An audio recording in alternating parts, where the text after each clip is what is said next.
हाय दोस्तों, मेरा नाम है आकाश और आज हम बात करने वाले हैं first general introduction about steel industry के बारे में। सेकंड हम जानने वाले स्टील के प्राइस के बारे में।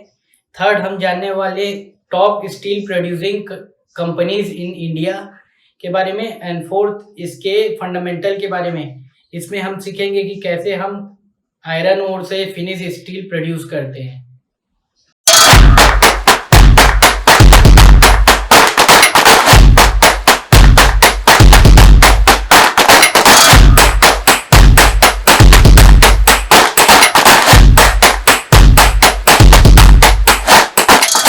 अब हम first topic general introduction about steel industry के बारे में जानने वाले हैं। इंडिया जो है second largest producer of steel in the world है। चाइना पहले नंबर पे और उसके बाद हमारा ही नंबर लगता है। इंडिया के क्रिटिकल इंफ्रास्ट्रक्चर का ये अहम सेक्टर है स्टील सेक्टर। इंडिया में स्टील सेक्टर जो है 2% ऑफ जीडीपी को कंट्रीब्यूट करता है। इंडिया में डायरेक्टली स्टील सेक्टर जो है 5 lakh and indirectly 20 lakh jobs create करता है। इंडिया में फाइनेंशियल ईयर 2021 में क्रूड स्टील यानी कि कच्चे स्टील 102.49 मिलियन टन प्रोड्यूस किया गया and finish steel 94.6 million ton produce किया गया। फाइनेंशियल ईयर 2021 में इंडिया ने 10.49 मिलियन टन का स्टील एक्सपोर्ट किया, जो कि पिछले साल के कंपैरिजन में 121% का ग्रोथ किया है। और ऐसा अनुमान लगाया जा रहा है कि फाइनेंशियल ईयर 2022 के आते आते इंडिया में जो स्टील प्रोडक्शन कैपेसिटी है 112 से 114 मिलियन टन तक बढ़ा दी जाएगी। अब हम सेकेंड टॉपिक स्टील के प्राइस के बारे में बात करने वाले हैं, जो कि पहले पॉलिसी लाया गया था LPG reforms, liberalise, privatisation, globalisation, जिसके कारण कि स्टील का प्राइस जो है डोमेस्टिकली और इंटरनेशनली दोनों से इन्फ्लुएंस होता है एंड तीसरा इसके रॉ मटेरियल पे भी डिपेंड करता है। अब हम डोमेस्टिक पे बात करने वाले हैं। इंडिया में जनरली जो है 5 साल पहले 54 केजी पर पर्सन कंजप्शन था, जो कि ये बढ़ के राइज हो चुका है 74 केजी तक अभी रिसेंट में। वर्ल्ड में per capita average consumption of steel जो है 229 से लेकर 230 केजी पर पर्सन है। मानसून सीजन जो कि मई 27 से लग चुका है 2022 में। जनरली मानसून के आने के कारण क्या है, जल भराव देखा जाता है हमारे देश के कुछ कुछ इलाके में, जिसके कारण कि जो एसेंशियल कमोडिटी है जो कि घर वर बनाने के लिए वहाँ उसका जो मूवमेंट है वो रिस्ट्रिक्ट हो जाता है, यानी कि उसके मूवमेंट पे दिक्कत आ जाती है, जिसके कारण कि घर वर बनना थोड़ा कम हो जाता है। इसीलिए स्टील और सीमेंट और जो कमोडिटीज़ है जो कि घर बनाने में काम आती है उनके प्राइस रिड्यूस हो जाते हैं, एक्सेप्ट रेत के। रेत का प्राइस जो है बरसात में बढ़ जाता है। अब हम एनर्जी क्राइसिस के बारे में बात करने वाले हैं, जहाँ पर कि पावर सेक्टर को क्या है इसेंशियल रहता है कोल पावर जनरेशन के लिए। उसी तरह से स्टील सेक्टर को भी कोक की बहुत ज़रूरत रहती है। कोक यानी कि एक प्रकार का कोयला होता है जो कि ऑस्ट्रेलिया से आता है।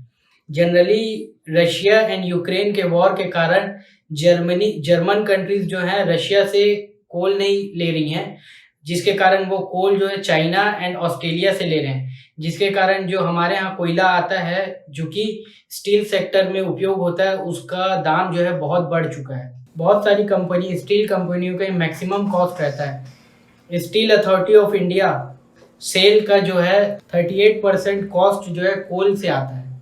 अब हम रेपो रेट के बारे में बात करने वाले हैं। रेपो रेट यानी कि ऐसा ब्याज दर जो कि बैंक आरबीआई कॉमर्शियल बैंकों को लेंड करता है, जिसको बढ़ा दिए गए 4 से 4.5 तक, जिसके कारण ये हो रहा है कि जो हाउसिंग लोन है उनका रेट बढ़ चुका है, जिसके कारण कि हाउसिंग लोन अगर बढ़ जाएगा तो जनरली डोमेस्टिक जो घर बन रहे हैं उसमें थोड़ा दिक्कत आ जाएगा।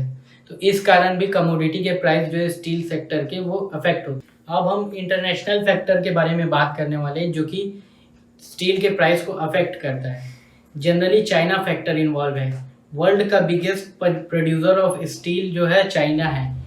जनरली चाइना में क्या हुआ है कि जो कंट्री डेवलपिंग रहती है और जो डेवलप हो जाती है वहाँ क्या है कॉस्ट जो है ह्यूमन कैपिटल का बढ़ जाता है। जैसे कि इंडिया में $2000 पर कैपिटल इनकम है, वैसे उसी तरह चाइना में 10,000 पर डॉलर पर कैपिटा इनकम है, जिसके कारण कि इंडिया में चीप लेबर कॉस्ट अवेलेबल है और वहाँ चीप लेबर कॉस्ट चाइना में अवेलेबल नहीं है, जिसके कारण कि ओवरऑल इंडिया जो है कॉम्पिटिटिव मार्केट हो गया है स्टील एक्सपोर्ट्स के लिए, जिसके कारण कि लोग चाइना से छोड़ के इंडिया से स्टील इंपोर्ट करने की कोशिश कर रहे हैं। और चाइना जनरली अपने स्टील प्रोडक्शन को रिड्यूस कर रहा है, ब्लास्ट फर्नेस के प्रोसेस को रिड्यूस कर रहा है। वहाँ पर इन्वायरमेंटल फैक्टर आ रहे हैं, वहाँ पर cost of capital, human capital बढ़ गया है और ऐसे कई सारे जो हैं फैक्टर इन्फ्लुएंस कर रहे हैं चाइना को कि वो प्रोडक्शन कम करे, जिसके कारण कि उसका जो स्पेस ऑक्यूपाइड हो गया था ग्लोबल मार्केट में, वो इंडिया के द्वारा क्या है ऑक्यूपाई किया जा रहा है, जिसके कारण इंडिया में अभी इमेंस अपॉर्चुनिटी अवेलेबल है कि स्टील सेक्टर ग्रोथ कर सके। इंडिया का मेटलर्जिकल सेक्टर जो है अट्रैक्ट कर रहा है फॉरेन डायरेक्ट इन्वेस्टमेंट को, जो कि 14.5 बिलियन डॉलर इंडिया में आ चुका है और जनरली बढ़ते जा रहा है ये।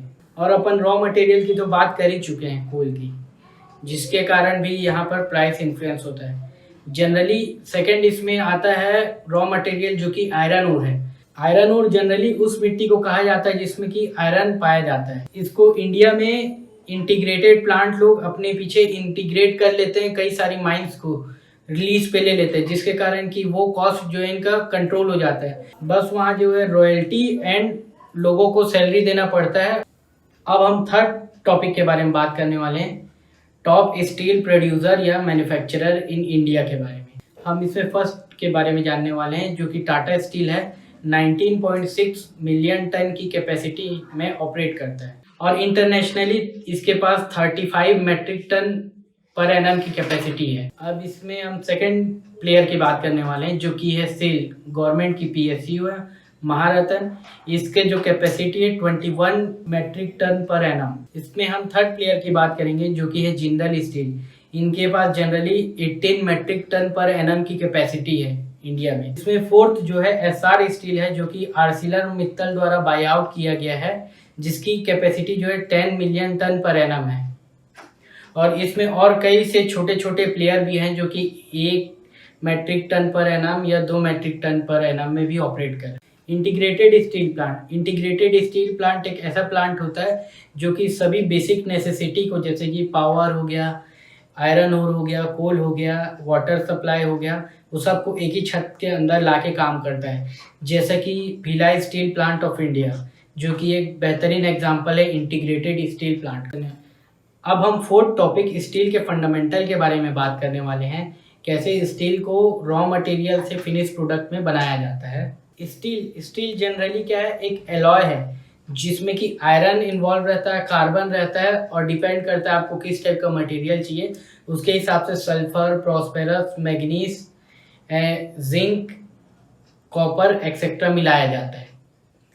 Steel generally more durable product है जो कि अलग अलग जगह में उपयोग होता है। स्टील जनरली मेजर कंपोनेंट है रेलवे इंडस्ट्री का, इंफ्रास्ट्रक्चर इंडस्ट्री का, कंज्यूमर ड्यूरेबल इंडस्ट्री का एंड ऑटोमोबाइल इंडस्ट्री का। अब हम स्टील बनाने की प्रोसेस के बारे में बात करने वाले हैं, जिसमें कि पहला एक रॉ मटेरियल होता है जो कि आयरन ओर है। सेकेंड इसमें लाइमस्टोन उपयोग किया जाता है, चूना पत्थर।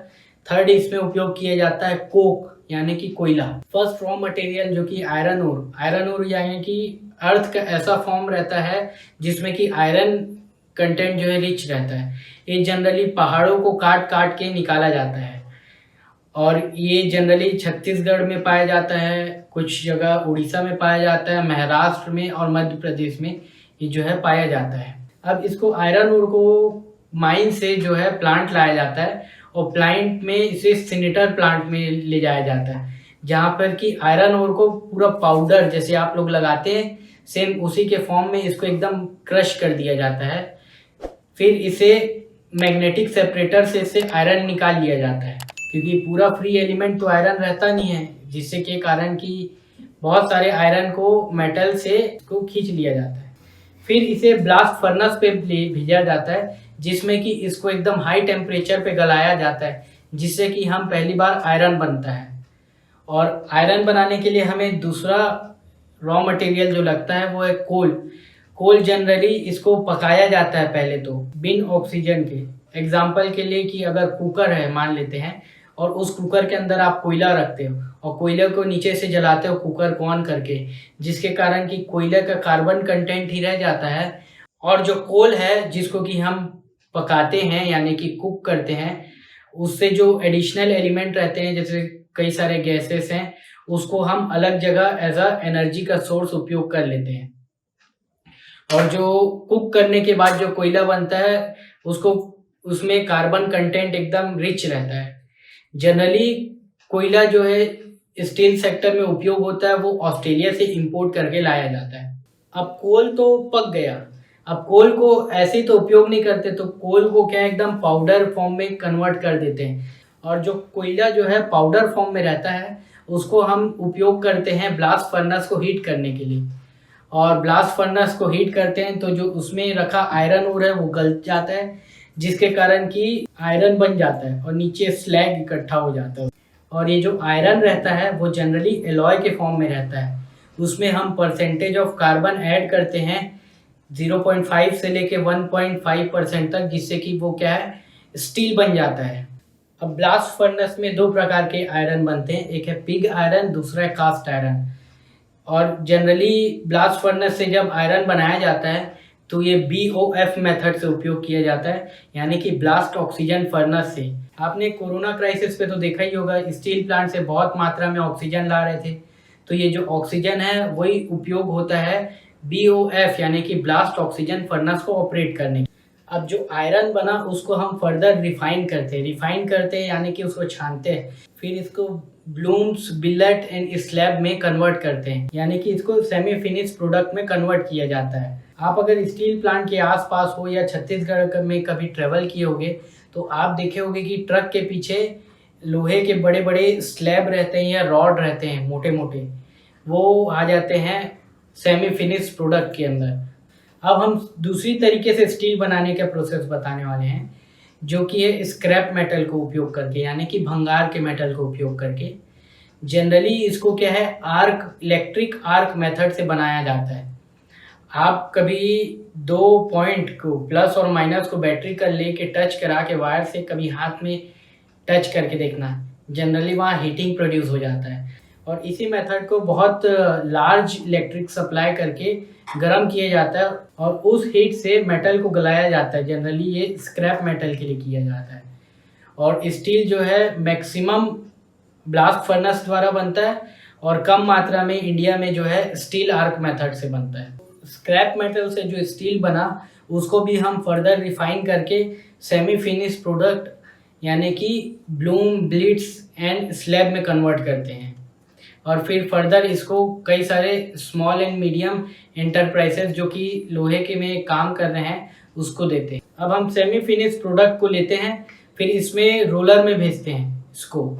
जनरली दो प्रकार के रोलर होते हैं, ये होता है कोल्ड रोलर और दूसरा होता है हॉट रोलर। और ये रोलर में भेज के हम दो प्रकार का प्रोडक्ट ऑब्टेन करते हैं, पहला होता है एक लॉन्ग प्रोडक्ट और दूसरा होता है फ्लैट प्रोडक्ट। और जनरली लॉन्ग प्रोडक्ट में हम रॉड बनाते हैं, सेक्शन बनाते हैं, वही रॉड जो कि TMT सरिया जो कि छड़ जिसको बोलते हैं और आप लोग उपयोग करते हैं अपने घर बनाने में, या उसको उपयोग करते हैं हम लोग बिल्डिंग बनाने में, डैम बनाने में एक्सेट्रा।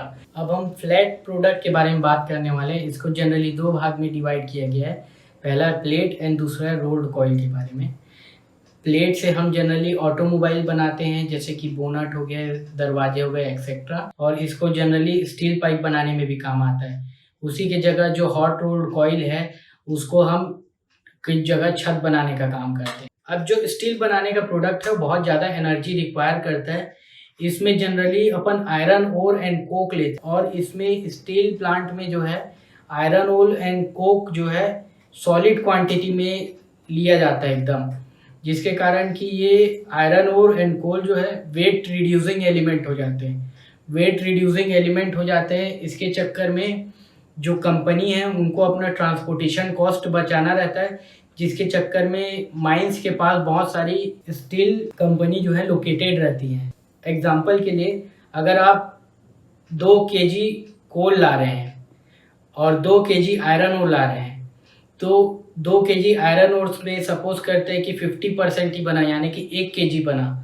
और 2 kg कोल ला रहे हैं, तो 2 kg कोल को आप हीट करेंगे कुकिंग प्लांट में तो उससे 1 kg कोल बनेगा, जिससे कि ओवरऑल फिनिश प्रोडक्ट जो है 1 kg बनेगा, जिसके कारण कि 2 और 2 4 kg आपको ट्रांसपोर्टेशन लाने का लग गया और 1 kg जो है ट्रांसपोर्टेशन का लग गया।